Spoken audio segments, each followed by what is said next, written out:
कॅप्सूलच्या 10व्या भागात मी ग्रंथालय प्रतिभांगणतर्फे आपल्या सगळ्यांचं मनापासून स्वागत करते।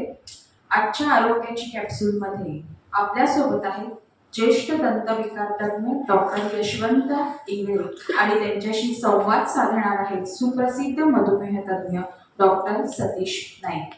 मी डॉक्टर यशवंत इंगळे यांचं स्वागत करण्याची विनंती डॉक्टर सतीश नाईक यांना या ठिकाणी करत आहे।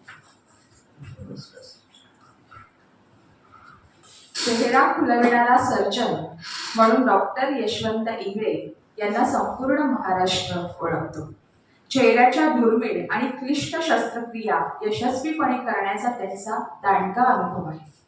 खरं तर मुळात डॉक्टर इंगळे हे दंत शल्यचिकित्सक आणि दंतरोग विभाग पदव्युत्तर संस्था यशवंतराव चव्हाण रुग्णालय इथले ते विभाग प्रमुख। त्याचबरोबरीने इंडियन डेंटल असोसिएशनचे ते संस्थापक सदस्य व माजी अध्यक्ष देखील आहेत। राष्ट्रीय मुख कर्करोग रजिस्ट्री या संस्थेचे ते माजी उपाध्यक्ष आहेत। सरांनी विविध असोसिएशन्सवरती संस्थांवरती अनेक मान्यवर पदं भूषवलेली आहेत।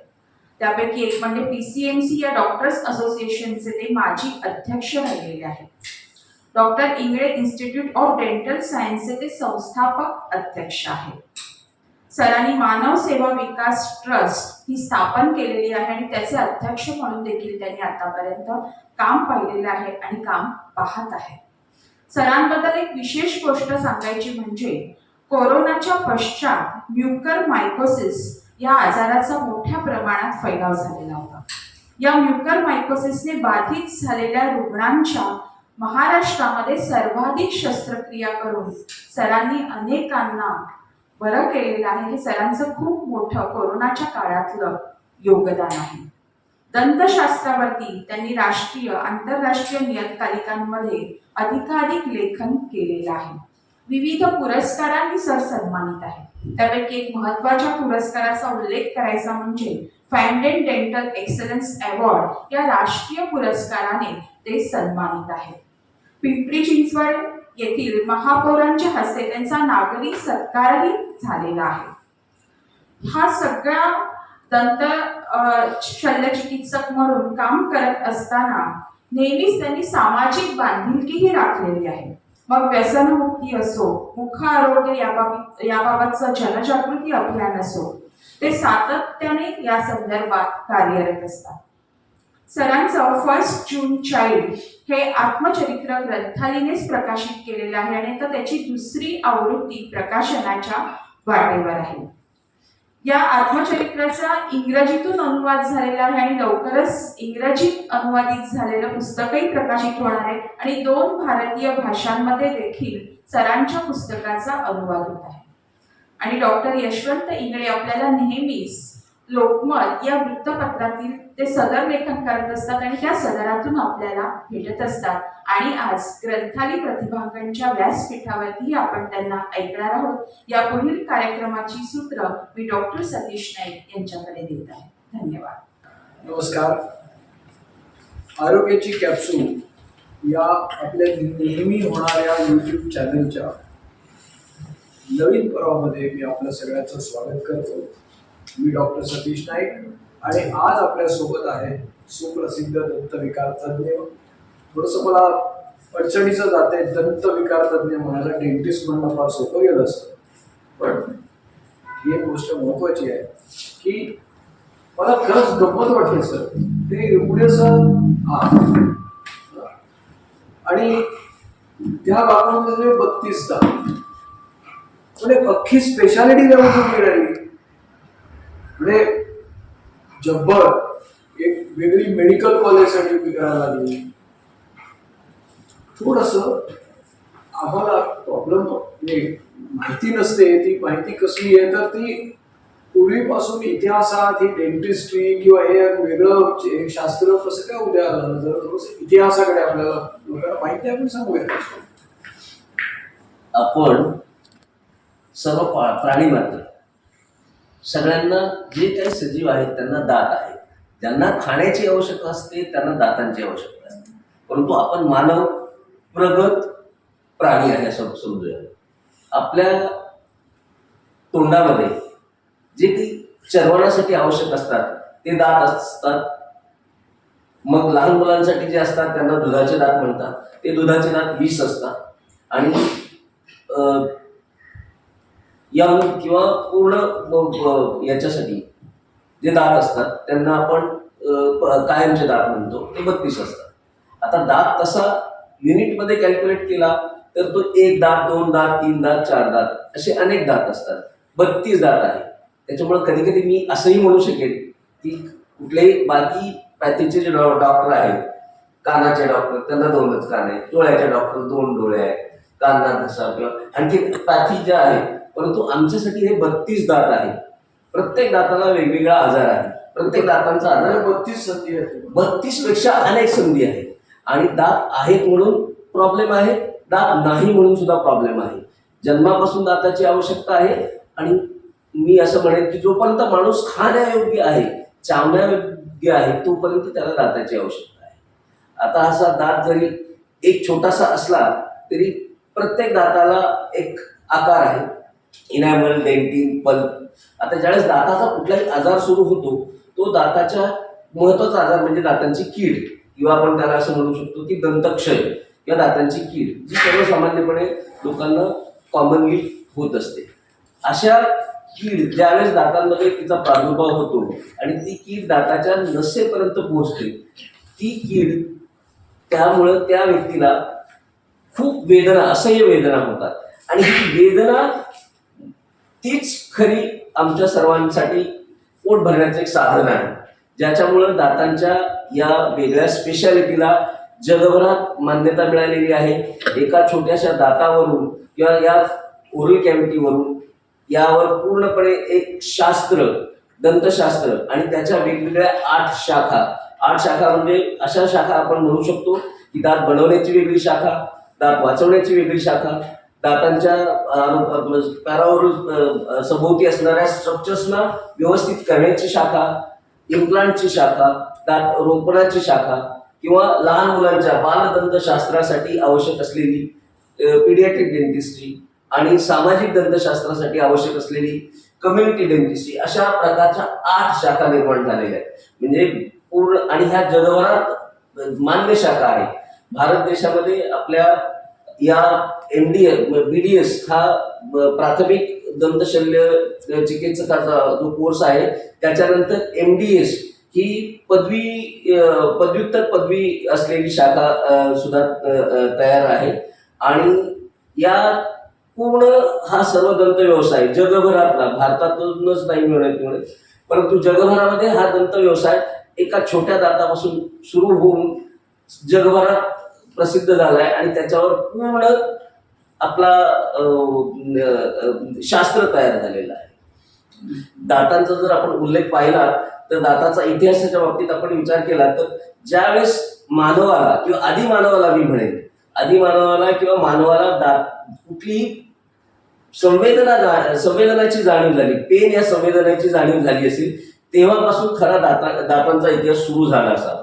त्याचबरोबर आपण जर आमच्या इतिहासाप्रमाणे किंवा लिटरेचर प्रमाणे गेलं तर साधारणपणे 5,500 वर्षापूर्वी दातांच्या आजाराचा उल्लेख बिफोर क्राइस्ट, 5,500 बिफोर क्राइस्ट पूर्वी दातांचा उल्लेख आढळलेला आहे, दातांच्या आजारांचा उल्लेख. आणि दंतचिकित्सा करणाऱ्या व्यक्तीचा उल्लेख हा 2600 बिफोर क्राइस्टला आलेला आहे. आता एवढ्या पूर्वी मी असं म्हटलंय की असं अगणित वर्ष दातांच्या आरोग्याबाबत किंवा दातांच्या दुखण्याबाबत कोणी ना कोणीतरी कधी ना कधीतरी काहीतरी विचार केलेला असेल. आणि त्याचं निराकरण कसं करायचं, काय करायचं, त्याचे वेगवेगळे त्या कालानुरूप वेगवेगळ्या प्रकारचे आडाखे किंवा वेगवेगळ्या प्रकारच्या उपचार पद्धती, झाडपाल्यांची औषधं वगैरे हे केलेलं असेल. आणखी एक सांगायचं म्हटलं तर आपल्या महाभारतात सुद्धा दातांचा उल्लेख कसा आहे तर दानशूर कर्ण ज्यावेळेस युद्धावर धारातीर्थ पडला होता त्यावेळेस एक याचक त्यांच्याकडे याचना करण्यासाठी गेला. आणि कर्ण हा असा दानशूर होता की जगामध्ये आपल्या इतिहासात अशा प्रकारचा दानशूर व्यक्ती कधीही कोणी नव्हता. आणि आज शेवटच्या दिवशी त्याच्या मृत्यूसमयी आलेला जो याचक आहे त्याला मी आता दान काय देऊ, नाही तर माझं सगळं काही आतापर्यंत केलेल्या दानाचं फळ हे वाया जाणार. मग त्यावेळेस त्या व्यक्तीने आपला स्वतःचा सोन्याचा दार काढून त्या व्यक्तीला, त्या याचकाला त्यांनी दिला. म्हणजे महाभारतात सुद्धा आपल्या दातांच्या शास्त्राचा उल्लेख आहे आणि त्यावेळेस सुद्धा सोन्याचे दात बसवले जात होते. म्हणजे असा इतका मोठा इतिहास दंतशास्त्राचा आहे. म्हणजे त्यावेळेचा डेंटिस्ट काय असेल? हो, तो सोन्याचे दात बसवत असतो. मूळ जो आहे प्रश्न तुम्हाला मनात नेहमी कसं एक, आता पण गमतीदार विचार की दात ही गोष्ट आहे की ज्याच्यामुळे आपण एवढं मोठं सगळं हे उभं केलं. तर कसं आहे की सहज दिसणारी गोष्ट आहे, दात सहज दिसतो म्हटल्यानंतर त्याची जी प्रॉब्लेम आहे ते तुम्ही आता म्हणाला ते 32 नाही आहेत, मल्टिपल आहे. याचं कारण सगळ्यात पहिलं शरीराचं कुठलं इंद्रिय खराब होत असेल तर ते दात आहे.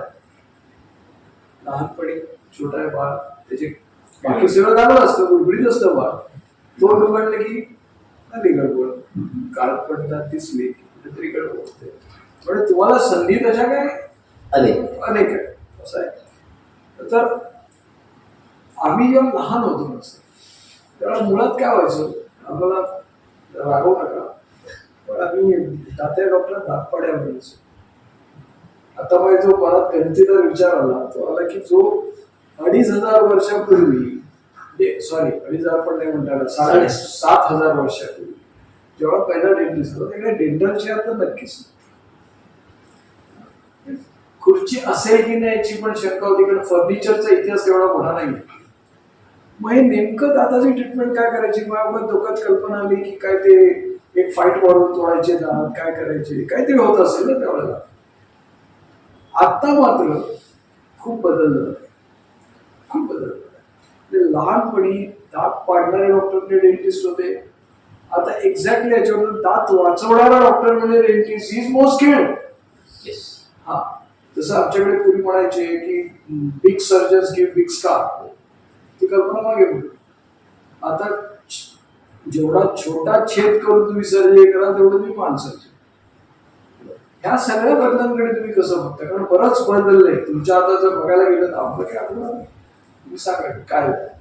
पूर्वीच्या काळी दातांचा डॉक्टर, पूर्वीच्या म्हणजे आता सर म्हणतात त्याप्रमाणे एक 50, 60, 70 वर्षांपूर्वी ज्यावेळेस दातांची स्पेशालिटी सुरू झाली भारतामध्ये त्यावेळेस दंत शल्य चिकित्सकांची किंवा दातांच्या डॉक्टरांची संख्या कमी होती.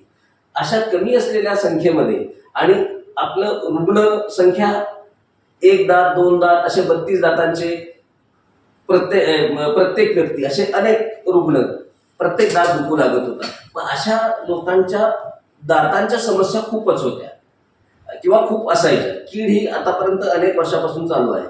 मग ते लिमिटेड किंवा कमी प्रमाणात कमी संख्येने असलेले दंततज्ञ हे त्यावेळेस स्पेशालिटी प्रोसिजर करू शकत नव्हते. जे काही करायचं त्या पटकन लगेच करण्याचं काम म्हणजे इंजेक्शन दिलं, बसवलं, अॅनेस्थेशियावर झाला, काढला, बाहेर जा, असे लाईनने जसे म्हणजे पूर्वीच्या वेळीस अशा ओळीने रांगेत दातांचे डॉक्टर आपल्या दवाखान्यामध्ये किंवा असलेल्या चेअरमध्ये बसून फक्त दात काढण्याचे काम करायचे. म्हणून कदाचित हा एक समज आपल्याकडे आलेला असावा की दातांचे डॉक्टर म्हणजे दात काढणारे डॉक्टर. परंतु आता परिस्थिती बदललेली आहे. परिस्थिती बदलण्याचं कारण की आता नंबर जे काही दातांचे डॉक्टर्स आहेत त्यांची संख्या खूप वाढलेली आहे आणि शहरी भागातही वाढलेली आहे आणि ग्रामीण भागाकडेही त्यांचा कल वाढलेला आहे. त्याचं महत्वाचं कारण म्हणजे दातांच्या किंवा डेंटिस्ट्रीचे जे कोर्सेस आहेत ते प्रायव्हेटाईज झाले. त्याच्यामुळं खाजगी संस्थांमधून पूर्वीच्या काळी आमच्याकडे ज्यावेळेस आम्ही डॉक्टर झालो त्यावेळेस पूर्ण महाराष्ट्रात असे फक्त 4 कॉलेजेस होते. त्यापैकी government dental college, Nair hospital dental college, औरंगाबादचं डेंटल कॉलेज आणि नागपूरचे डेंटल कॉलेज, या 4ही याच्यातून महाराष्ट्रातून फक्त कमी एक 350 ते 350 फक्त दंततज्ञ तयार होतो. परंतु आता कमीत कमी 100 तरी कॉलेजेस, डेंटल कॉलेजेस महाराष्ट्रात आहेत. ओके. आणि प्रत्येकाची संख्या ही साधारणपणे 50 ते 100च्या इंटेक कपॅसिटीचे आहेत. म्हणजे एवढे दंततज्ञ आता तयार व्हायला लागले. त्याच्यामुळे जेवढे जास्तीचे डॉक्टर तेवढ्या कामाची क्वालिटी सुधारली जाते. त्याचबरोबर आताच्या जगामध्ये जागतिकीकरण, आधुनिकीकरण, डिजिटलायझेशन याच्यामुळं दातांच्या अनेक ज्या प्रोसिजर्स आहेत त्या प्रोसिजर्स, त्यांना लागणारी गॅजेट्स, त्यांना लागणारे साधन सामुग्री ही आता इझिली भारतामध्ये उपलब्ध व्हायला लागली. त्याच्यामुळं आता लोकांना आणि मीडियामुळे जे काही रुग्ण आहेत त्यांना दात काढण्याव्यतिरिक्त आणखीन काय पर्याय असू शकतो याचं ज्ञान झालेलं आहे. त्याच्यामुळं रूट कॅनल ट्रीटमेंट, त्याच्यावर क्राऊन कॅप बसवणे, दात नसेल तर इम्प्लांट बसवणे, अशा प्रकारच्या वेगवेगळ्या स्पेशलाइज प्रोसिजर्स आता लोक करायला तयार होऊ लागलेले आहेत आणि होत आहेत. त्याचं कारण म्हणजे जे काही जागतिकीकरण झालेलं आहे त्याच्यामुळं परदेशी बनावटीचे सर्व गॅजेट्स भारतामध्ये उपलब्ध होत आहेत. आपण ते इझिली त्यांचं ॲक्वायर करून त्याच्यावरून लोकांच्या उपचार प्रक्रिया करू शकतो आणि त्याच्यामुळे या लोकांना दात काढणे हा एक आता दूर होत असलेला समज झालेला आहे. आता फक्त दाढा काढाव्या लागतात किंवा दात काढावे लागतात ते म्हणजे लहान मुलांचे दुधाचे दात जे त्यांच्या वयानुरूप जे येतात आणि कालांतराने पडतात, आपोआप पडतात किंवा काढावे लागतात, असे दात काढावे लागतात किंवा अक्कल दाढा काढाव्या लागतात. अदरवाईज बाकी सर्व दात आपण वाचवू शकतो. वाचवण्यासाठी जी पद्धत वापरली जाते दात वाचवण्याची ती रूट कॅनल ट्रीटमेंट असते आणि त्याने अनेकांचे दात वाचवले जाऊ शकतात आणि जात आहेत. एक तुमचं ऐकता माझ्या डोक्यात 2-3 गोष्टी आल्या. एक म्हणजे आम्ही नेहमी लहान मुलांना सांगतो चॉकलेट खाऊ नका, तुमचे दात खराब होतील, हा विषय एक आहे. तर ते एक गोष्ट. दुसरी गोष्ट म्हणजे टीव्हीवर आम्ही नेहमी जाहिराती बघतो की हर्बल टूथपेस्ट किंवा त्याहूनही मला गमतीची गोष्ट जी वाटते कॅल्शियम असलेली टूथपेस्ट वापरा म्हणजे दात मजबूत होतील. असं बाहेरून केलेलं कॅल्शियम दातामध्ये पोचतं का, कितपत बरोबर आहे सगळ्या गोष्टी, हे जरा आम्हाला थोडं सविस्तर सांगा. आता मीडियामुळं ज्या काही गोष्टी आपल्याकडे येतात बऱ्याचशा गोष्टी चांगल्या येतील, काही गोष्टी चुकीच्या येतील. आता जर आपण ओपन केलं इंटरनेट वगैरे आणि दाताच्या बाबतीत तर दात दुखतोय तर काहीतरी एखादं कुठलं तरी ऑइलची किंवा कुठल्या तरी तेलाची जाहिरात असेल, 1 मिनिटात दात दुखणं बंद करा. म्हणजे अशा चुकीच्या ऍडव्हर्टाईज सुद्धा मीडियावर येत असतात. परंतु आता सरांनी अगदी व्यवस्थितपणे विचारल्याप्रमाणे मी असं म्हणेन की दात शास्त्रशुद्ध पद्धतीने ब्रश करायला पाहिजे. त्याचबरोबर अशा प्रकारचे आता ब्रश, टूथपेस्ट पूर्वीच्या काळी आपला देश किंवा मी असं म्हणेन की आपल्या देशामध्ये आपण सगळे खेडेपाड्यातून हे झालेलं, त्यावेळेस दात घासण्याच्या पद्धतीमध्ये ब्रश हा प्रकार नव्हता. लिंबाची काडी दाताने चावून त्याच याने घासले जायचे किंवा दात घासण्याची आणखी एक पद्धत म्हणजे काय की राखुंडी किंवा मशेरी, तंबाखू भाजलेली मशेरी, अशा गोष्टी घेऊन त्याने दात घासले जायचे. परंतु त्याही पद्धती मी असं म्हणेन की त्या काळातल्या होत्या.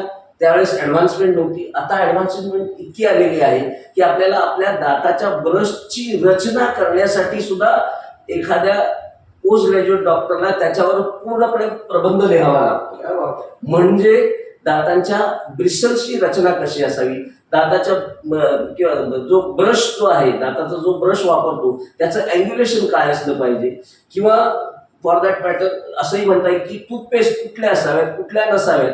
आता मीडियामध्ये ज्या काही आहेत, या अमक्या कंपनीची टूथपेस्ट, तमक्या कंपनीची टूथपेस्ट ही चांगली, याच्यामध्ये आहे. मी असं म्हणेन की सर्व टूथपेस्ट ह्या एक माध्यम म्हणून वापरायला हरकत नाही.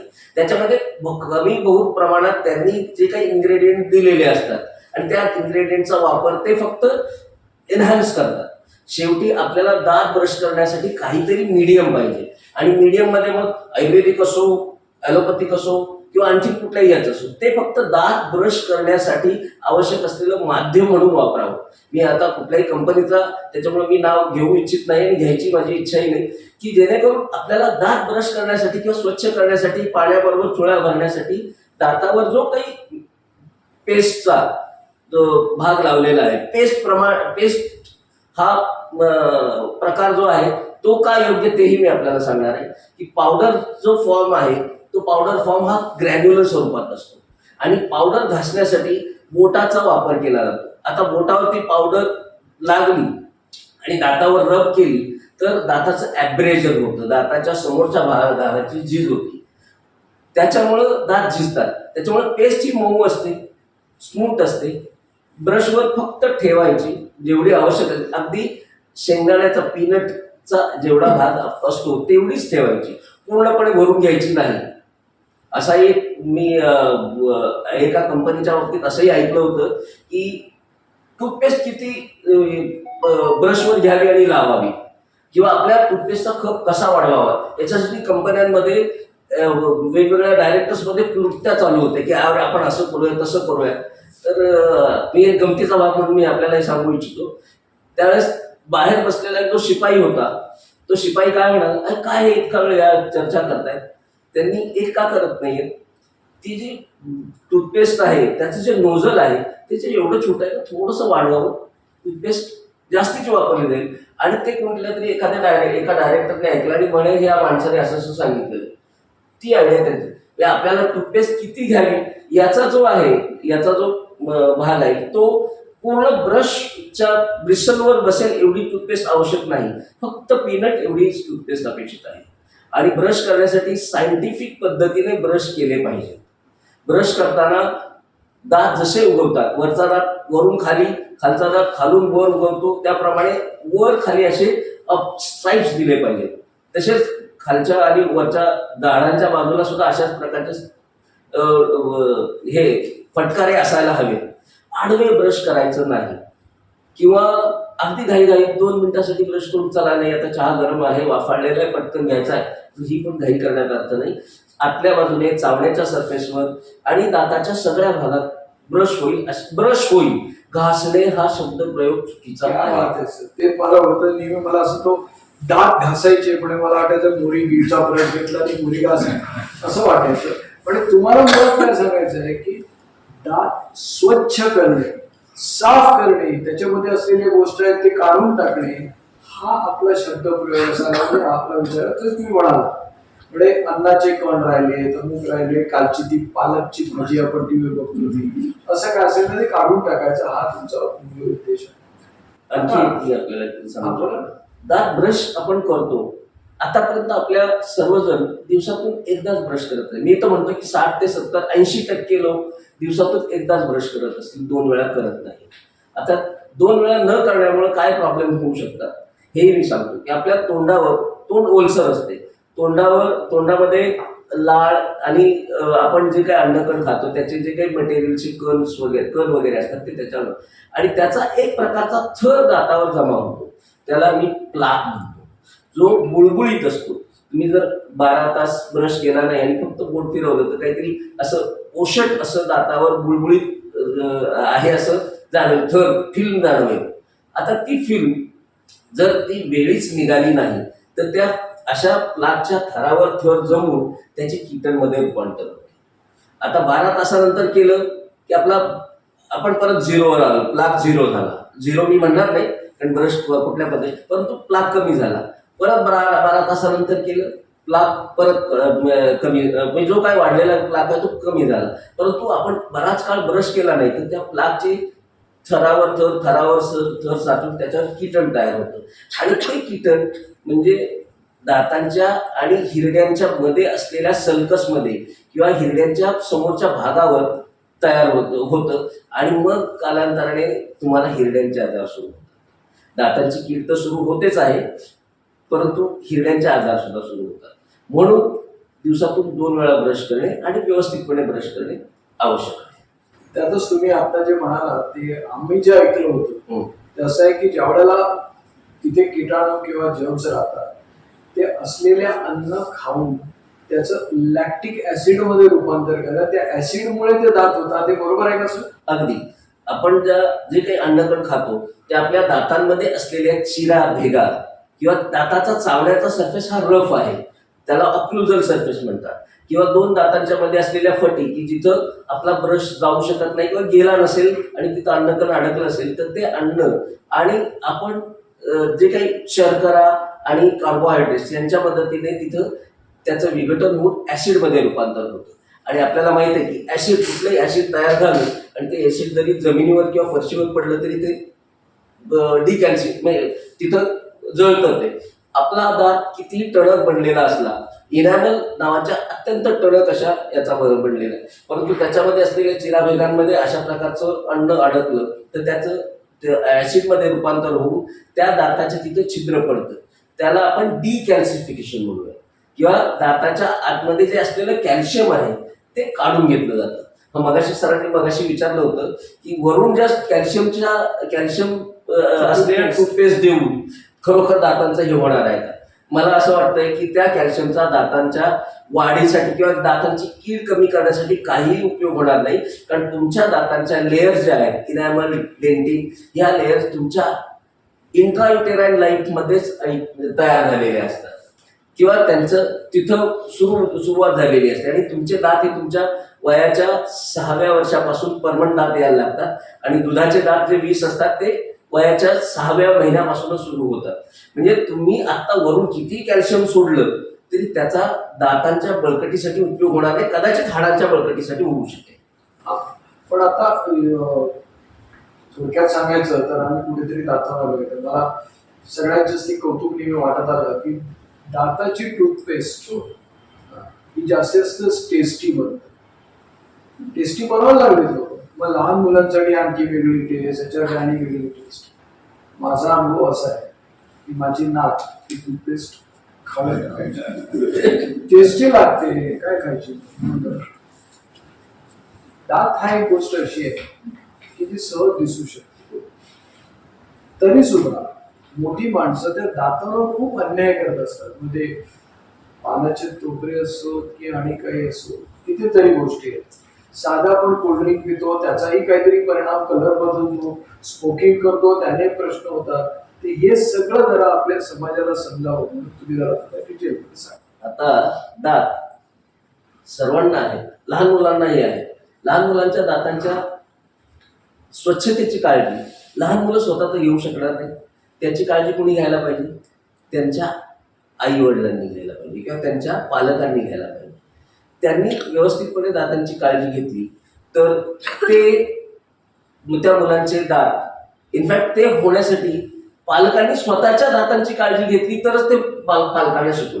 पालकच आपल्या दातांच्या आरोग्याबाबत अनभिज्ञ असल्यामुळे पाल्यांची त्यांच्या काळजी घेऊ शकत नाही. पर्यायाने लहान मुलांच्या दातांमध्ये कीड वाढते आणि ती कीड त्याला दुखेपर्यंत वाढते आणि ज्यावेळेस खूप दुखतोय, आता त्रास देतोय म्हणूनच डॉक्टरकडे घेऊन जाऊ, असं त्या लहान मुलांच्या बाबतीतही होतं, तसंच स्वतःच्या बाबतीत होतं.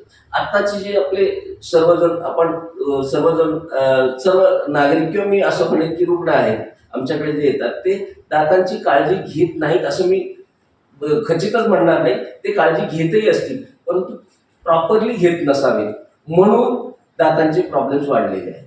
आता दात ज्यावेळेस किडायला लागतो त्यावेळेस इनॅमल नावाच्या पहिल्या वरच्या टणक थरात सुरू होतो.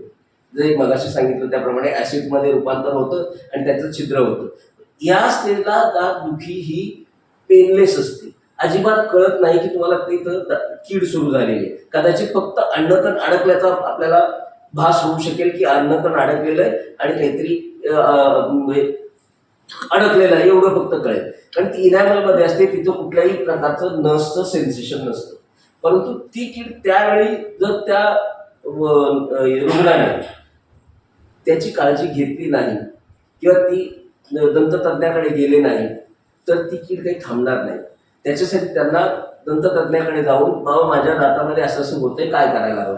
त्याच्यामध्ये ते दातांचे डॉक्टर ती कीड काढून त्याच्यामध्ये सिमेंट, चांदी आवश्यक ते भरू शकतात. परंतु अशा वेळेस कोणी जात नाही, मग जातात, मग ती कीड आणखीन पुढे वाढायला लागते आणि किडे दातात सुरू झालेली कीड ही कधीही बंद होत नाही.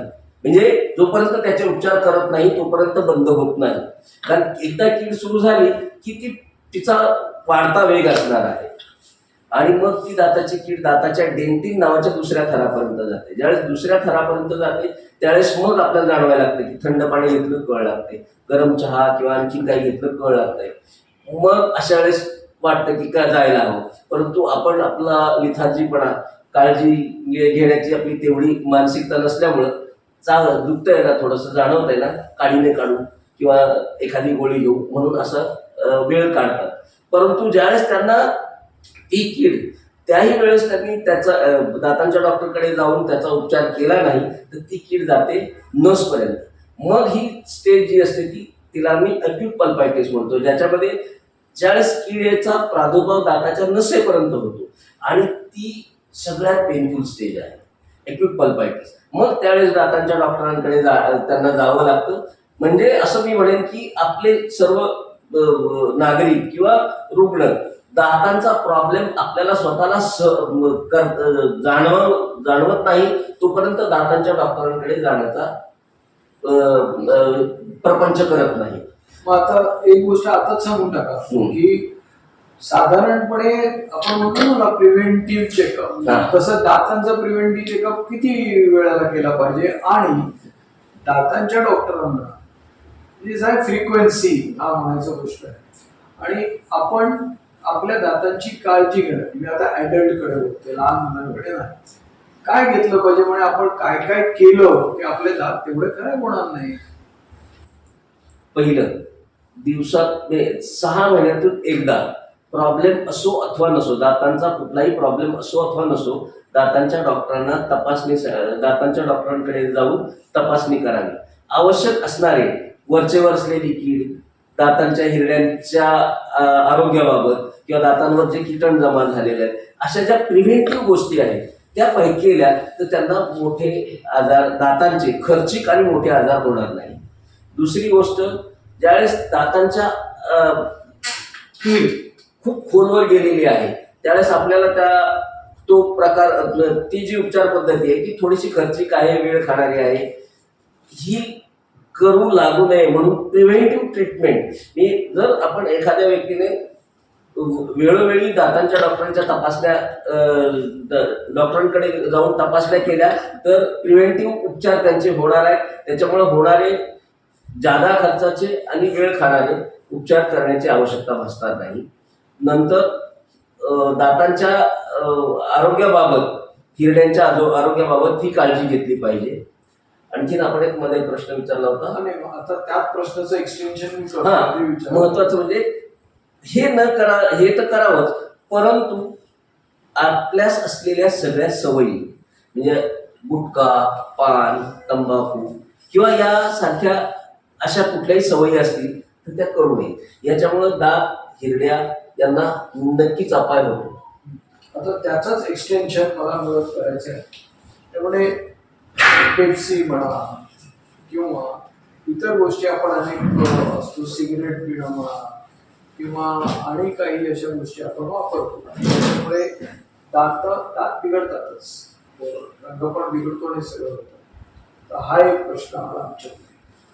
दुसरी गोष्ट की सौंदर्य एवढा महत्वाचा विषय ठेवून असलेल्या गोष्टीमध्ये आता खूप मोठी हे झालेली. मी तर असं ऐकलंय की कुठल्या तरी एका ऍक्ट्रेसचा एक दात तर खोटा आहे म्हणून. म्हणजे पूर्वी तुम्ही ऍक्ट्रेसचं नावही मला माहिती आहे पण घेणार नाही, तर तिचा एक दात खोटा आहे आणि ती त्या स्माईलसाठीच प्रसिद्ध आहे. तुम्ही तर आता पूर्वी आमच्याकडे असायचं दात काही त्रास झाला, रुग्ण बिघडं तुम्ही शब्द वापरले, आता बदललंय. आता तुमच्याकडे लोक स्माइल डिझाईनला येतात. मग स्माइल डिझाईन बद्दल सांगा की थोडंसं, कारण खूप महत्वाचा विषय आहे आणि खूप आत्ताच्या स्नॅपशॉट फोटोग्राफी किंवा मीडिया नेहमीच यूट्यूबवर राहणे, नेहमीच इंस्टाग्रामवर राहणे, आपला चेहरा सुंदर दिसणे, चांगला असणे, याच्यासाठी दाताचं खूप महत्व आहे. त्याच्यामध्ये आपले जे काही दात आहेत, समोरचे दात, स्माइल डिझायनिंग हे साधारणपणे समोरच्या दातांना केलं जातं. मग समोरचे दात आपल्याला तुटलेले, काळसर किंवा पिवळसर असतील तर अशा दातांसाठी वेगवेगळ्या पद्धतीच्या दंत प्रक्रिया करून, म्हणजे जर पिवळसर असतील तर ब्लिचिंग किंवा व्हाईटनिंग केलं जातं. काळसर असतील तर त्याच्यावर जे काही कीटण जमा झालेलं आहे ते साफ करण्याची पद्धत म्हणजे स्केलिंग, पॉलिशिंग वगैरे करून दातांना योग्य असे हायजीन निर्माण केलं जातं. किंवा तुटलेले असतील, किडलेले असतील तर त्याच्यावर क्राऊन, ब्रिजेस किंवा लॅमिनेट्स किंवा लॅमिनेट विनियर्स. म्हणजे लॅमिनेट म्हणजे काय की दातांवर असं पातळ असं दातांच्या रंगाचं दातावरण, दाताच्या वर असलेलं आवरण, म्हणजे मी आता त्याला असा शब्द प्रयोग करेन की दातावरण, ते म्हणजे लॅमिनेट्स किंवा लॅमिनेट्स. हे आपण हा जर सन्मायका असेल तर आतमध्ये साधं लाकूड आहे आणि त्याच्यावर तुम्हाला हवा तसा हवा त्या कलरचा सन्मायका तुम्ही जसा लावता तसं दातावरही अशा प्रकारचं लॅमिनेट्स लावता येतात की जेणेकरून आपलं स्वास्थ्य सुंदर दिसेल. दात वेडेवाकडे असले तरी अशा दातांवर अशा प्रकारच्या स्माइल डिझायनिंगच्या प्रोसिजर्स करून, हे स्माइल डिझायनिंग मध्ये सर्व प्रोसिजर येतात. त्याच्यामध्ये ऑर्थोडॉन्टिक ट्रीटमेंट, वेडेवाकडे दात असतील ते सुद्धा त्याच्यामध्ये तुम्ही स्माइल डिझायनिंग मध्ये करू शकता. दातांमध्ये फटी असतील त्याही तुम्ही बदलू शकता. दातांमध्ये असलेल्या तुटलेले किंवा वेडेवाकडे दात हे सुद्धा त्याच्याने झाकले जाऊ शकतात. अशा प्रकारच्या अनेक दातांच्या प्रक्रिया करून, ज्या प्रगत प्रक्रिया आहेत, आणि या सगळ्या प्रगत प्रक्रिया कशामुळे आलेल्या आहेत, ह्या आधुनिकीकरणामुळे आल्या, डिजिटलायझेशनमुळे आले. आता जर मला समोरच्या दातामध्ये असलेली फट बंद केल्यानंतर तो दात माझा कसा दिसेल आणि माझा चेहरा कसा दिसेल हे आम्हाला उपचार करायच्या अगोदर आम्ही त्या रुग्णास स्क्रीनवर दाखवू शकतो की हे तुमचा उपचार केल्यानंतर असं होईल, हे तुमचे दात एवढे वेडेवाकडे आहेत, हे मी याच्यावर या प्रकारचे लॅमिनेट्स विनियर लावले की हे दात अशा पद्धतीने दिसणार आहे, तुमचं हे स्माइल डिझायनिंग अशा पद्धतीने होणार आहे. म्हणजे अशा स्माइल डिझायनिंगमुळे लोकांचा ते करण्याच्या पाठीमागचा उद्देश तर सगळ्यांना माहिती आहे की आपलं चांगलं दिसणं, आपण फोटोजेनिक असणं, किंवा आपण चार चौघामध्ये आपण उभं राहिलं काही बोलण्यासाठी, तर आपल्याला त्याचा न्यूनगंड नको यायला, ह्याच्यासाठी आवश्यकता आहे. आणि हे सध्या प्रगत तंत्रज्ञानामुळे शक्य झालंय. आणि स्माइल डिझायनिंगमुळे सर्वच लोकांच्या दातांच्या, समोरच्या दातांच्या तक्रारी मी म्हणणार नाही, समोरच्या दातांचं चांगलं करण्यासाठीचे प्रयत्न केले जातात आणि ते सराहनीय आहे. जे आहे, मी माझ्या एका पेशंटने ना, तिचं लग्न होतं म्हणून तिने दातांवर ज्वेलरी लावून घेतली होती, दातावर तिने हिरे बसून घेतले होते. जरा थोडस त्याबद्दल. आता हाही प्रकार हाच आपल्या सोशल मीडिया आणि याच्या प्रकाराचा झालेला आहे. ही एक फॅशन आहे, फॅशन झालेली. हे फॅशनेबल गोष्ट आहे की दातांवर अशा प्रकारचे ऑर्नामेंट्स, ज्वेलरीज म्हणून, टीथ ज्वेलरी, याला टीथ ज्वेलरी म्हणतात किंवा टूथ ज्वेलरी म्हणतात. याच्यामध्ये वेगवेगळ्या प्रकारचे स्पार्कल्स किंवा वेगळ्या प्रकारचे छोटे खडे दातांवर लावून आपल्या स्माइल लाईन मध्ये आपण हसल्यानंतर आपल्याकडे सर्वांचं लक्ष जावं. अरे वाय, हे असंही म्हणेन की दातांवर आपल्याला एक वेगळेपण सिद्ध करण्यासाठी, आपलं स्वतःचं वेगळेपण सगळ्या मॉब मध्ये सिद्ध करण्यासाठी अशा प्रकारच्या फॅशनेबल गोष्टी केल्या जातात. आणि त्यावर दातांवर अशा प्रकारचे स्पार्कल्स किंवा जेम्स छोटे छोटे ते लावले जातात. ते लावण्याची तशी आवश्यकता नसते. त्याच्यामुळे तुमच्या हायजीन मध्ये फरक पडेल किंवा नाही हे नाही सांगता येणार. ते जर चांगल्या डॉक्टरांनी आणि शिक्षित डॉक्टरांनी बसवलेले असतील तर मी म्हणेन की त्याच्यात प्रॉब्लेम नाही. परंतु त्याचा आपल्या चर्वणासाठी किंवा आपल्या डे टू डे लाईफसाठी तसा उपयोग असणार नाही. पूर्वीच्या काळी मी मुंबईमध्ये काही काळ प्रॅक्टिस करत होतो, त्यावेळेस एका भागामध्ये माझ्याकडं असे नेहमी लोक यायचे की डॉक्टर हमें सोने का दात दिखाने का ये सांगतो, पैसा चाहिए जितना भी. अशा प्रकारे पूर्वी ती एक फॅशन झाली होती की सोन्याचा दात लावायचा. आणि नंतर मी असे माझ्या आता स्मरतय मला की माझ्या आजीचे, माझ्या वडिलांच्या आईचे 2 दात जे समोरचे होते त्याच्यावर बारीकशा अशा टिक होत्या, सोन्याच्या टिक. हे मलाही आता जाणवायला लागले की मला जसं वडिलोपार्जित सरांनी जसं लिहिलेलं आहे की माझ्या डेंटिस्ट्रीकडे येण्याचा कल हा त्यावेळेच्या कुठल्या जिममुळे करत आलाय की काय कोणाच. कारण सोन्याचा आपण जे म्हणतो त्याचा जसा कर्णाला उपयोग झाला की त्याला ते दात देता आला, त्यावेळेच्या डेंटिस्टचं खरंच कौतुक आहे. पण आता उलट आहे. म्हणजे आपण जर दुसरं महायुद्ध बघितलं, दुसरं महायुद्धाला अनेक ज्यू लोकांना त्यांचे दात सोन्याचे आहेत म्हणून ते चक्क पाडले गेले दगडाने किंवा वाटेल त्याला किती वेदना झाली तरी काळजी घेतली गेली नाही, तर दुसरा उपयोग पण असू शकतो. पण हेच तुम्ही जे आता म्हणालात दातावर सोन्याचा दात किंवा पूर्वीचे जे स्टीलच्या कॅप्स मुक्त असायचं, एक नक्की आहे की यातल्या काही गोष्टींचा फॉरेन्सिक उपयोग म्हणजे एखादी व्यक्ती ती अमुक आहे का तमुक आहे हे जर ओळखायचं असेल तर त्या काळात तिचे दात आपल्याला माहीत असतात, घरच्यांना माहीत असतात, त्यावर ओळखता येणं शक्य आहे किंवा काय, तर त्याच्यात थोडस आपण जरा विषयांतर सरांनी दुसऱ्या महायुद्धाचा विषय काढलाच आहे. तर हिटलर ज्यावेळेस त्यांची हत्या झाली त्यावेळेस त्यांची बॉडी कुठली आहे, काय आहे, कुठं कोणाला कळत नव्हतं. परंतु हिटलर या हुकुमशहाचे बॉडी ओळखण्यासाठी त्यांच्या ते वापरत असलेल्या दातांच्या फिक्स डेंचरचा किंवा कवळीचा वापर केला व त्याच्यामुळे त्यांची बॉडी आयडेंटिफाय झाली आणि ती म्युझियममध्ये ठेवली गेली. आमच्या फॉरेन्सिकच्या इतिहासात तीही दाखवली गेली की अशा या डेंचरच्या कवळीमुळं, या दातांच्या रचनेमुळं किंवा ते वापरत असलेल्या गोष्टीमुळं हिटलर यांची बॉडी ओळखली गेली. आता बऱ्याचशा नॅचरल कॅलॅमिटीज आहेत किंवा एअर ॲक्सिडेंट्स आहेत किंवा एअर प्लेन क्रॅश आहेत, याच्यामध्ये जळतात, बऱ्याचशा बॉडी जळतात किंवा आणखीन कुठलं वेगवेगळ्या प्रकारे हे होतात. अशा लोकांच्या ज्यांची अननोन आयडेंटिटी झालेली आहे, हा माणूस कोण, ही स्त्री कोण आहे, हे ओळखायचं कसं? मग ते ओळखण्यासाठी मी असं आहे की फॉरेन्सिक ऑडोंटॉलॉजी नावाचं एक शास्त्र डेव्हलप झालंय की ज्याच्यामुळे दातांच्या रचनेमुळे त्या व्यक्ती किंवा ते वापरत असलेल्या कॅप्स म्हणा किंवा ते वापरत असलेले डेंचर्स, ते वापरत असलेले दात किंवा त्यांच्या दातांची ठेवण, याच्यामुळं त्या व्यक्तीला ओळखता येऊ शकत आहे. अशा पद्धतीचं एक शास्त्र निघालेलं आहे. बऱ्याचशा याच्यामध्ये असंही झालेलं आहे की क्रिमिनॉलॉजीमध्ये दातांच्या घेतलेल्या चावा किंवा बाईट मार्क्स याच्यावरून सुद्धा आरोपीला पकडण्यात आलेला आहे. म्हणजे अशा पद्धतीची डेंटिस्ट्रीमध्ये सुद्धा, लॉ मध्ये सुद्धा आणि पर्सनल आयडेंटिफिकेशन मध्ये सुद्धा हातभार लावलेला आहे. खूप आहेत तशी प्रश्न. इनफॅक्ट आता मी तर जे वाचलंय ते जर खरं असेल किंवा लादेनच्या सुद्धा आयडेंटिटीसाठी डेंटिस्ट्रीचा वापर करण्यात आलाय. तर ते जे अनेक वेळा आलेले व्हिडिओज होते त्या व्हिडिओ बरोबर ते मॅच केलेलं आहे. हे मी वाचलंय, किती खरं आहे किती खोटं आहे मला माहित नाही. प्रत्येक गोष्ट आपण वाचतो ते सत्य असतं असं नाही.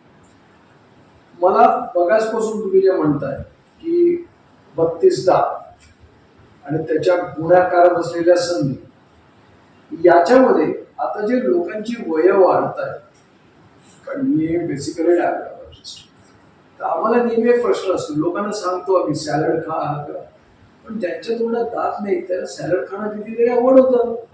सोपं आहे सांगायला मला, पण मग ह्याच्या मधला जो प्रश्न आहे तो वय वाढल्यामुळे जे काही प्रश्न आहे, तर वयस्कर लोकांनी आपल्या दातांचं काय करायला हवं, कशा प्रकारे काळजी घ्यायला हवी, कारण आता त्या लोकांचे दात पहिले पडलेले असतात. बरोबर. आता दात नसल्यानंतर खाण्याचा प्रत्येकाला प्रॉब्लेम येत असतो.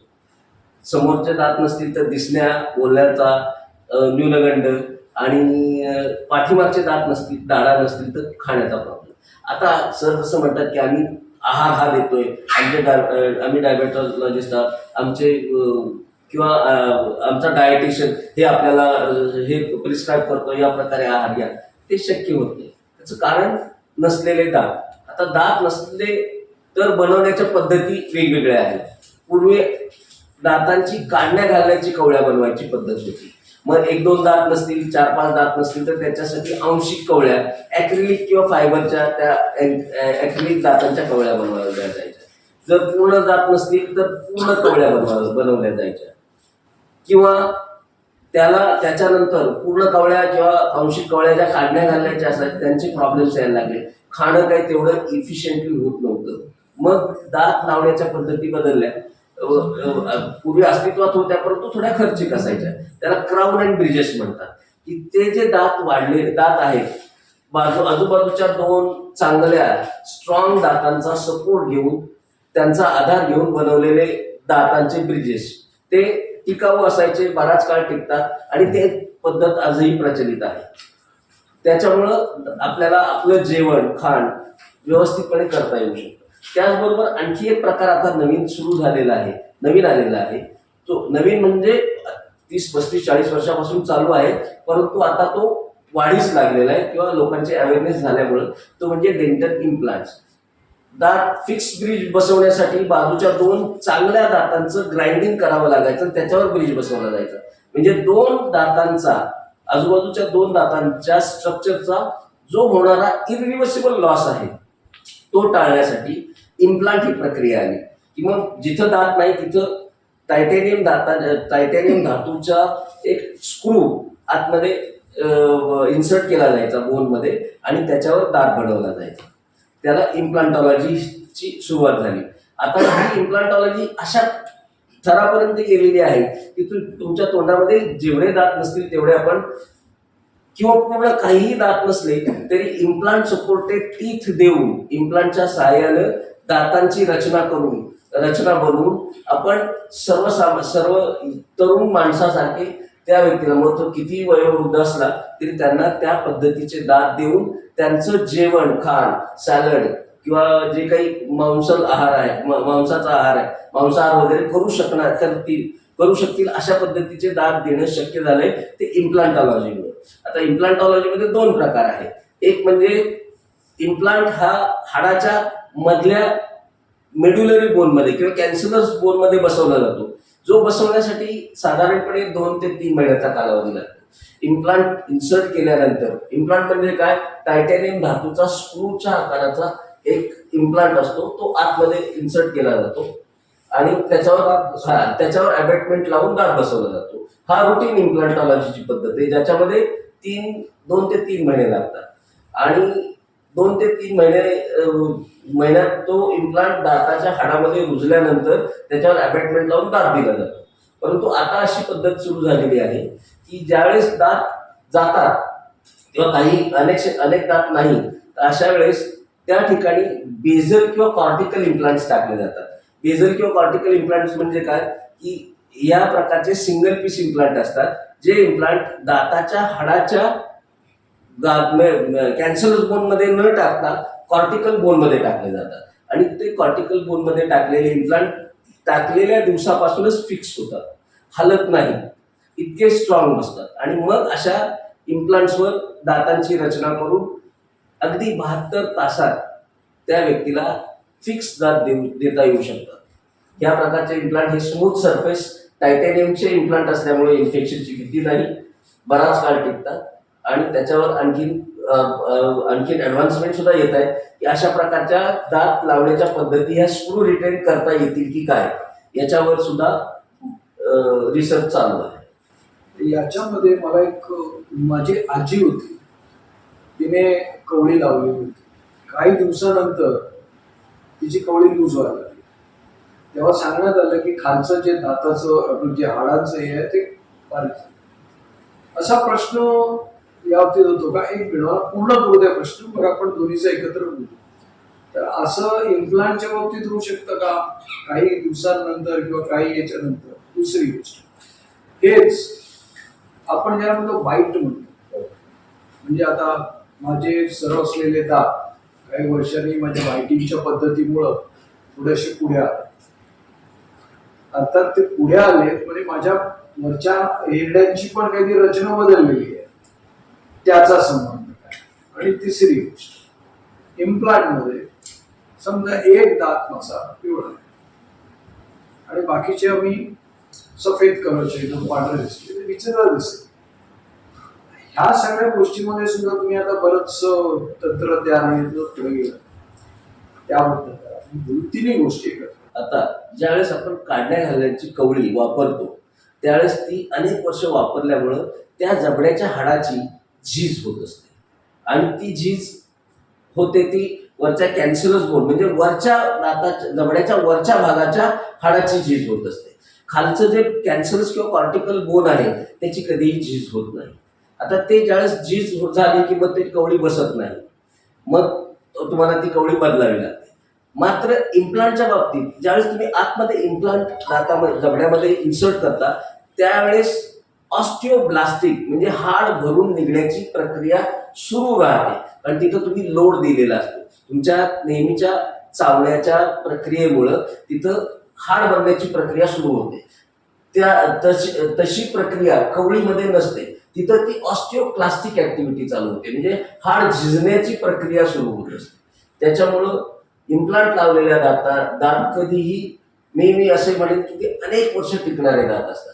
मात्र कवळ्या ही काही काळासाठी आहे. जोपर्यंत हिरडीचा आकार व्यवस्थित आहे, जास्त झिजल्या की ती कवळी बदलावी लागेल. मात्र इम्प्लांटच्या बाबतीत तसं होणार नाही, कारण त्याच्यामुळं बाजूच्या इम्प्लांटच्या सभोवती बनणाऱ्या हाडाची ऑस्टिओब्लास्टिक ऍक्टिव्हिटी चालू राहिल्यामुळं ते हाड व्यवस्थितपणे राहणार आहे आणि हिरड्या झिजणार नाही. त्याचबरोबर सर एक दोन ऍक्टर मला माहिती आहे की ज्यांनी वय झाल्यानंतर इम्प्लांट्स केले पण त्याचे आवाज बदलले.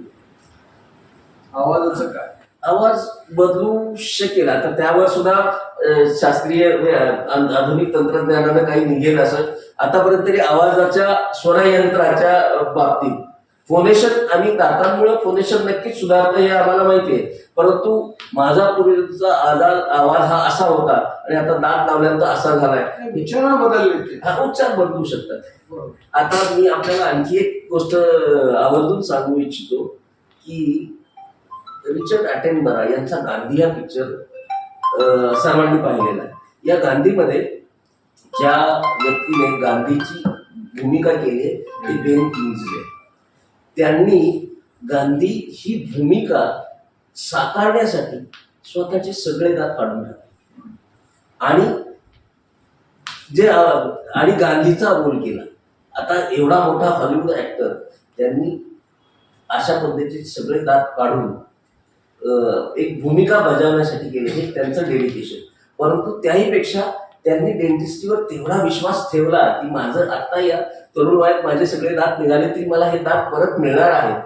म्हणजे डेंटिस्टचं तंत्रज्ञान, त्या तंत्रज्ञानावर त्यांनी विश्वास ठेवला आणि अशा पद्धतीचे दात अशी भूमिका बजावली. मी असं म्हणेन की असा दात काढला गेला तरी त्याच्यावर आपण जे काही या युगामध्ये ज्या काही आधुनिक तंत्रज्ञानात जे काही दात देतो ते तेवढेच इफिशियंट, तेवढेच आपल्याला आपल्या सगळ्या चर्वणाच्या, बोलण्याच्या, खाण्याच्या किंवा आपल्या व्यक्तिमत्वाच्या सर्व गोष्टी फुलफिल करू शकतील असे दात देण्याच्या प्रक्रिया आपल्या दंतशास्त्रात आहेत.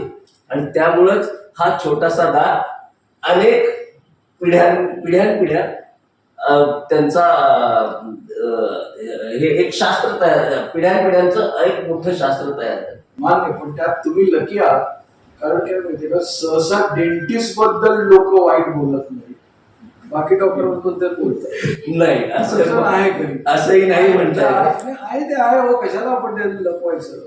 तर आता तुमच्याशी बोलत असताना मी खूप अचंबित झालो. तुमचं जर जे तुमच्याबद्दल वाचलंय किंवा ऐकलंय तर तुमचा प्रवास बराच मोठा आहे. म्हणजे साध्या घरातून येऊन आज इतक्यापर्यंत पोहोचलं, कौतुकाचा आहे आणि आनंदाचाही भाग आहे. आणि हा सगळा प्रवास तुम्ही पुस्तकात मांडला. तर माझी एक इच्छा आहे की तुम्ही तुमचं पुस्तक प्रेक्षकांना दाखवावं, त्याने ते आवर्जून इन्स्पिरेशन आहे त्या गोष्टींमध्ये. हे ग्रंथाली प्रकाशनाने प्रकाशित केलेलं हे माझं फर्स्ट जून चाइल्ड हे पुस्तक आहे. या पुस्तकामध्ये मी आत्ता जे बोलत आहे त्या दातांच्या बऱ्याचशा दातांचा व्यवसाय करत असताना जे काही मला अनुभव आले, जसा मी घडलो आणि ते घडत असताना अनेक अशा वेगवेगळ्या क्लिष्ट आणि विद्रूप चेहऱ्याच्या शस्त्रक्रिया केलेल्या आहेत.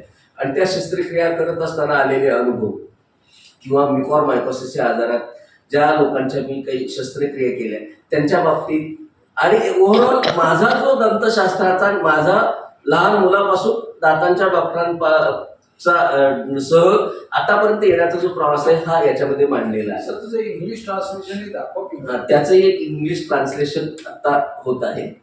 दोन्ही वेगवेगळ्याचे घरामध्ये जरा दिसायला पाहिजे. धन्यवाद. आता आपण मुलाखतीच्या शेवटाकडे वळतो. थोडा अडचणीत आणणारा प्रश्न चालू द्या. डेंटिस्ट दिवसेंदिवस महाग होत चालले. हा अडचणीदायक आहे. हा अत्यंत महत्वाचा प्रश्न आहे. मी ज्यावेळेस शिकलो त्यावेळेस माझ्या शिक्षणाचा खर्च काही हजारात होता. माझं पूर्ण 5 वर्षाचं शिक्षण, 4 वर्षाचा कोर्स हा साधारणपणे 5-6 हजारापेक्षा जास्त नसावा.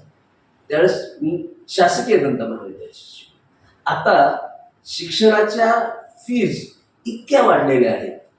शासकीय महाविद्यालयात त्या कदाचित कमी असतील, परंतु अभिमत विद्यापीठे, खाजगी संस्था यांनी काढलेली जी काही मी जे डेंटल कॉलेजेस म्हटलं त्याच्यामध्ये ज्या मुलांना शिक्षण घ्यायचं असतं त्या मुलांच्या फीज इतक्या वाढलेल्या आहेत.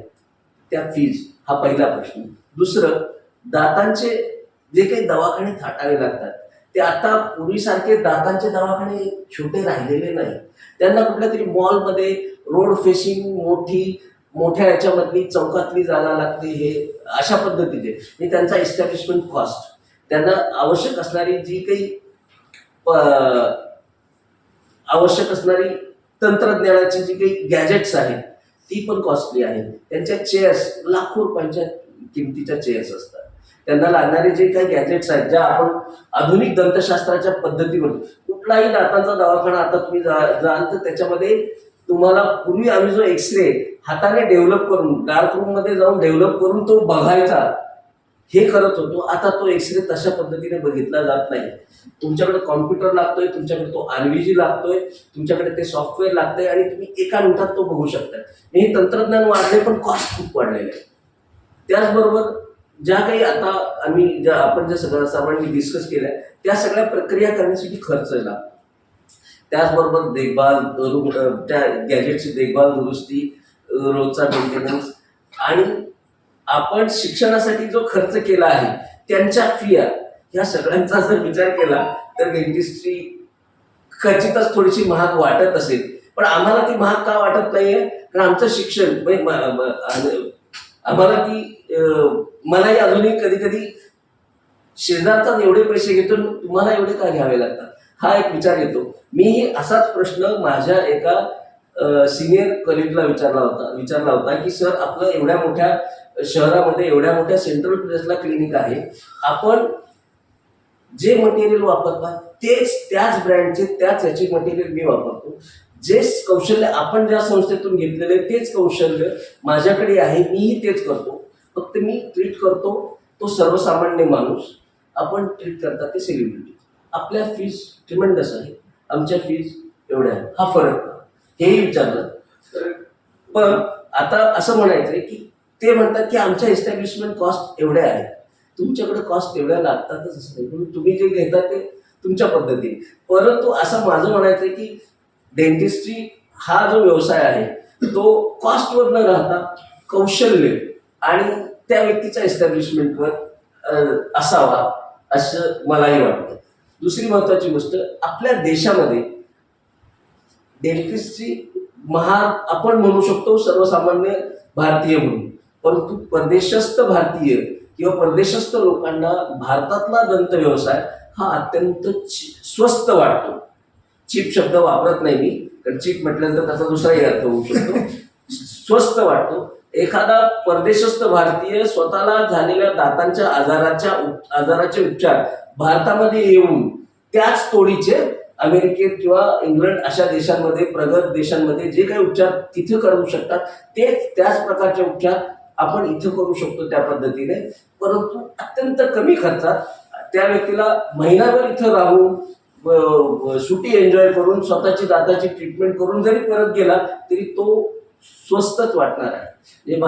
माझं असं मत आहे की डेंटिस्ट्री महाग झाली म्हणायला आपण म्हणू शकतो, पण त्या प्रमाणात एस्टॅब्लिशमेंट कॉस्ट सुद्धा वाढेल. थोडी एक रिक्वेस्ट आहे, तुम्ही लोकमत मध्ये नेहमी कॉलम लिहिता, जरा डेंटिस्ट नसलेल्या बाकीच्या डॉक्टरांची पण थोडी कैफियत मांडावं. आमच्या फीस तेवढ्या तुमच्या एवढ्या नाही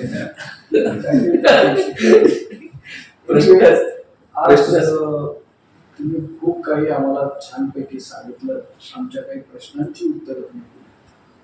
आपल्या जर नटशेल मध्ये, कारण आता आपण ह्या याच्यामध्ये थांबवणार, त्यानंतर लोकांचे प्रश्न घेणार. नटशेल मध्ये सांगायचं तर दातांचं आरोग्य, आपण आरोग्याविषयी करतोय, आजारी झालेलं नाही मग काय करतो? हे हा सर्व जो प्रपंच मांडलेला जो आपण आहे तो लोकांनी दातांच्या बाबतीत जनजागृती, लोकांची जनजागृती व्हावी किंवा जागरूकता निर्माण व्हावी. आता दात हा प्रत्येकाकडे आहे, परंतु त्याची आपण काळजी कशी घेतो तर फक्त एकदा ब्रश करतो. माझं असं मत असेल की 2दा ब्रश करा, 6 महिन्यातून 2 वेळा, 6 महिन्यातून कमीत कमी एकदा दातांच्या डॉक्टरांना प्रिव्हेंटिव्ह उपचारासाठी जे कमी खर्चाचे असू शकतात, ज्याच्यामुळे आपल्याला डेंटिस्ट्री महाग वाटणार नाही, ते करावे. तिसरी गोष्ट, व्यसन, तंबाखू, गुटखा, पान किंवा अशा प्रकारचे व्यसन ते नसावे. दातांचे प्रिव्हेंटिव्ह चेकअप केल्यामुळं काय होऊ शकतं हे आणखी मी सांगू शकतो की आपल्या सर्वांच्या ज्यांच्या तोंडामध्ये तुटलेले किडलेले दात आहेत, ते तुटलेले किडलेले दात आपलेच आहेत म्हणून आपल्याला कधी जाणवत नाही, परंतु ते तुटलेले किडलेल्या दातांच्या अंकुच्या ज्या आहेत त्या आपल्या जिभेला किंवा गालाला घासल्या जातात आणि ते क्रॉनिक इरिटेशन किंवा सारखं सारखं घर्षण झाल्यामुळं तिथं कॅन्सरचा प्रादुर्भाव निर्माण होऊ शकतो किंवा कॅन्सरचा अल्सर तयार होऊ शकतो.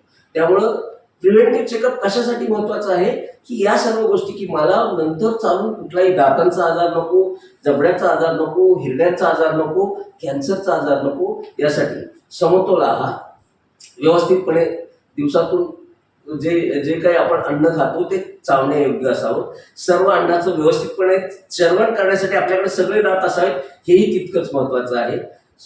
आणि व्यसन जसे तंबाखू, गुटखा, बिडी, सिगारेट यांच्यापासून दूर राहणं आणि वेळोवेळी दातांच्या डॉक्टरांना दाखवण्यामुळं अधिक प्रॉब्लेम्स सॉल्व्ह होणार आहेत. त्यापैकी म्हणजे प्रिव्हेन्शन झालं तर तुमच्या कुठल्याही दातांचे जे काही आरोग्य आहे ते अबाधित राहील आणि कमी खर्चाच्या छोट्या छोट्या प्रोसिजर्स करून तुम्ही वाढीव खर्चाच्या आणि वेळ खाणाऱ्या प्रोसिजर्स पासून दूर राहा. धन्यवाद. आज आपण तुमच्याकडून खूप काही माहिती मिळवलेली आहे आणि पुस्तकातून तुमचं सगळं लाईफ आयुष्य आमच्या पुढे उलगडलं आहे आणि त्या आयुष्यामधून अनेकांना इन्स्पिरेशन मिळेल हे मला तरी खात्रीचं वाटतंय. आता जर आपण हे ओपन करूया, कोणाला प्रश्न काही असतील तर आपण विचारू. डायबिटीजमुळे दातांची प्रिव्हेन्शन काय केलं पाहिजे आणि लहान वयात जे डबल दात येतात ते कशामुळे येतात? आता पहिल्यांदा आपण वयोमानाप्रमाणे पहिला प्रश्न लहान मुलांच्या दातांचा घेऊ. त्यावेळेस जे विष असतात, आता ते दात पडत असताना नवीन दात उगवत असतात. आता समोरचे 2 पटाशीचे दात वयाच्या 5व्या वर्षी 5व्या-6व्या वर्षी येत असतात. त्यावेळेस ते दात ढकलून नवीन दात येत असतात. परंतु जर आपल्या लहान मुलांमध्ये ते दात बाजूला राहिले तर आतूनच दात येत आहेत असं जर दिसलं तर दातांच्या डॉक्टरांना दाखवायचं. ते सांगतील त्याप्रमाणे, कदाचित तशी परिस्थिती आली तर ते पुढचे दात काढण्यासाठी आपल्याला ऍडवाइस करू शकतात आणि त्या नवीन येणाऱ्या दातांना जागा करू शकतात. हे समोरच्या दातांच्या बाबतीतच नाही, सर्व दातांच्या बाबतीत अपेक्षित असू शकतं. म्हणजे दुधाचे जे 20 दात असतात ते सर्वच्या सर्व एकतर आपोआप पडून किंवा आपोआप गळून जाणार आणि नवीन दात येणार आहे. परंतु ते येत असताना किंवा आपण आपल्या पाल्याच्या तोंडात बघायला पाहिजे की तो डाव्या आतमध्ये येतोय, बाहेर येतोय, अन्नकण अडकताय, दुखताय, तर याची काळजी घेणं गरजेचं आहे. म्हणजे ओव्हर रिटेन टीथ आम्ही याला म्हणतो, की जे जर वेळी काढले नाही तर त्या मुलांच्या दातांच्या हाडाची वाढ प्रॉपरली होणार नाही, जबड्याची वाढ, आणि तेच त्याच्यामुळं त्याला जबड्याचा आकार बदलेल, दातांमध्ये क्राउडिंग निर्माण होईल, दातांमध्ये अन्नकण जास्तीचे अडकून क्राउडिंग झाल्यामुळं अन्नकण अडकून दातांचं हायजीन राखणं त्याला हे होणार आहे. त्याचबरोबर दात त्याची वेळेवाकडे येतील. म्हणून दुधाचे दात पडायची जी वेळ आहे त्या वेळेनुसारच ते पडले पाहिजेत. त्या वेळेपर्यंत त्यांना टिकवलं पाहिजे. आणि जर काही कारणाने काढावे लागले तर तिथं तो दात, नवीन येणारा दात, तो जागेवर येण्यासाठी स्पेस मेंटेनर, ती जागा राखून ठेवणारा असा एक अप्लायन्स लावून नवीन तिथं दात येण्याची संधी द्यायला हवी. दुसरा प्रश्न, डायबेटीस मध्ये दातांचे घेत. नक्कीच डायबेटीस हा आजार असा आहे की ज्याच्यामुळं आपल्या शरीरामध्ये अनेक स्थित्यंतर होत असतात. तसे दातांच्या हिरड्या सुजणं, दातांमध्ये इन्फेक्शन होणं, स्वेलिंग होणं, आणि डायबिटीस असणाऱ्या व्यक्तींना इन्फेक्शन फार बऱ्यापैकी लवकर होऊ शकतं. आणि त्या हिरड्यांमध्ये इन्फेक्शन झालं तर शुगर कंट्रोलमध्ये येत नाही, आणि शुगर जोपर्यंत कंट्रोलमध्ये येत नाही तोपर्यंत हिरड्यांचे सूज जात नाही. म्हणजे हे सायकल निर्माण होतं. म्हणून विशेष सायकल आपण म्हणूया की बऱ्याचशा आम्ही असं पाहिलेलं की शुगर ज्यांच्याकडे आहे त्यांच्या हिरड्या, दात सुजतात, इन्फेक्शन होतं. आता कोरोना पश्चात होणाऱ्या आणखी एका आजाराच्या बाबतीत आपण हे झालेलं आहे, म्युकॉरमायकोसिस. हा डायबेटीस हायपरटेन्शन असणाऱ्या परंतु कोरोना झालेल्या अशा लोकांना झालेला आहे, ज्याच्यामध्ये अनेकांचे जबडे काढावे लागलेत किंवा काढावे लागलेले, जबडेच्या जबडे. म्हणजे आता मी असं म्हणेन की आम्ही दाताचे डॉक्टर एक साधा सिंगल दात वाचवण्यासाठी महिने प्रक्रिया करतो त्या व्यक्तीला त्याचा पूर्वीचं हास्य किंवा चावण्याची प्रक्रिया देण्यासाठी. परंतु त्या कोरोनाच्या कालावधीत मला स्वतःला सुद्धा इतकं दुःख होत होतं की एवढा जबडा पूर्ण कसा काढायचा, हा काढावा लागत होता. हे दुर्दैव होतं. तिथं त्या म्युकॉरमायकोसिस या आजारानं प्रादुर्भाव झाला होता. सर्व दात अक्षरशः पियानोच्या जशी बटणं हलतात ना तसे दात हलत होते, एवढ्या यंग माणसांचे. म्हणजे शुगर काय करू शकते, it is due to the increase sugar levels in the body, hypertension. आणि आता आणखी बरीचशी कारणं त्याच्यामध्ये आलेली आहेत. ऑक्सिजनचा वापर किंवा बराच काळ ICU मध्ये राहिल्यामुळं किंवा रेमडेसिवीर वगैरे अशा काहीतरी कारणं आलेली आहेत. कारणं अनाहिता, परंतु लोकांचे जबडे गेले ना त्याच्यामध्ये. म्हणजे डायबिटीस हा किती घातक ठरू शकतो हिरड्यांच्या आजारासाठी. डायबिटीसमध्ये म्युकॉरमायकोसिस हा बऱ्यापैकी पूर्वीच्या काळी कॉमन असायचा. म्हणजे वर्ष 6 महिन्यातून किंवा वर्ष 2 वर्षातून एखादी केस म्युकॉरमायकोसिसची डायबिटीसमुळे दिसायची. परंतु मधल्या काळात रोजच्या रोज 4-5 ऑपरेशन करावी लागली. त्याचं या प्रश्नाचं धोरण मी डायबिटीसशी रिलेटेड असल्यामुळं थोडंसं एक अनुभव सांगतो. पहिल्यांदा म्हटलं म्युकॉरमायकोसिस म्हणजे नाकाच्या आतल्या बाजूला फंगल इन्फेक्शन होतं आणि त्याचे मोठे प्रश्न पुढचे निर्माण होतात. तर ही गोष्ट डायबिटीसमध्ये कायम दिसते, तर नवीन काही नाही. पण माझा एक अनुभव तुम्हाला तुमचे डोळे उघडावे लोकांचे म्हणून सांगणार आहे. माझ्याकडे एक पेशंट आला, तो मला फक्त म्हणतो म्हणजे सगळे दात दुखतात. काय निघालं असेल, सगळे दात दुखतात. त्या पेशंटला हार्ट अटॅक आला. You will be surprise. काय होतं डायबिटीसमध्ये, तर आपल्या सगळ्या नसा काही काळानंतर, ज्याला मी न्यूरोपॅथी हा शब्द वापरतो, त्या निकामी होतात. आणि तसं आपल्या हार्टला सप्लाय करणारी एक मोठीच्या मोठी अख्खी एक नर्व आहे, ज्याचं नाव आहे वेगस नर्व. ती त्या मध्ये न्यूरोपॅथी झाली, आता ती करत नाही.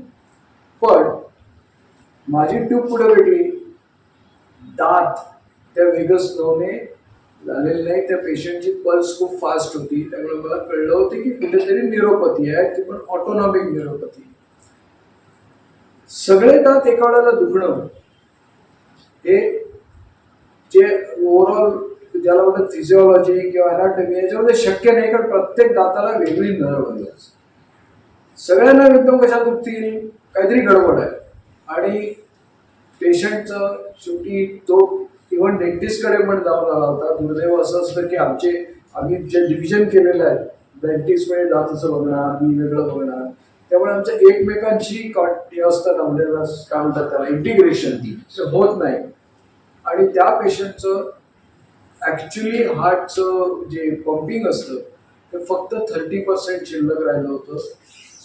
सिम्पटम एकच, माझे सगळा खालचा जबड्यातले सगळे दात दुखतात. तेव्हा डायबिटीस काय करू शकतो हा जर प्रश्न आला तर डायबिटीस बरंच काय करू शकतो हे तुमच्या लक्षात. दाताच्या संपूर्ण आरोग्यावरती प्रकाशझोत टाकणारी आणि आपण दातांची काळजी कशा प्रकारे घ्यावी, अगदी लहान मुलांपासून वयोवृद्धांपर्यंत सर्व वयोगटातील व्यक्तींनी दातांची काळजी कशी घ्यावी, उपचार कसे घ्यावे, त्यावरती खूप छान चर्चा झालेली आहे आणि यातनं बरंचसं मार्गदर्शन सगळ्यांनाच अर्थात मिळालेलं आहे. याबद्दल मी डॉक्टर यशवंत इंगळे यांचे मनापासून आभार मानते आणि डॉक्टर सतीश नाईक यांनी खूप सुंदर सुसंवाद साधलेला आहे. आपल्या दोघांचेही मनापासून आभार. त्याचबरोबर ग्रंथालीचा नुकताच विज्ञानधारा हा जो दिवाळी अंक आहे हा प्रकाशित झालेला आहे, उपलब्ध झालेला. आपण सगळ्यांनी टाळ्या वाजवून आपल्या या दिवाळी अंकाचं आपण स्वागत करूया. आणि विज्ञानधारा या आपल्या अंकाचे कार्यकारी संपादक इथे अरुण जोशी सर आहेत. यांना मी विनंती करते की त्यांनी हा अंक डॉक्टर इंगळे आणि डॉक्टर सतीश नाईक यांना भेट म्हणून द्यावा. धन्यवाद. तुम्ही या आणि आपण दोघे राहू.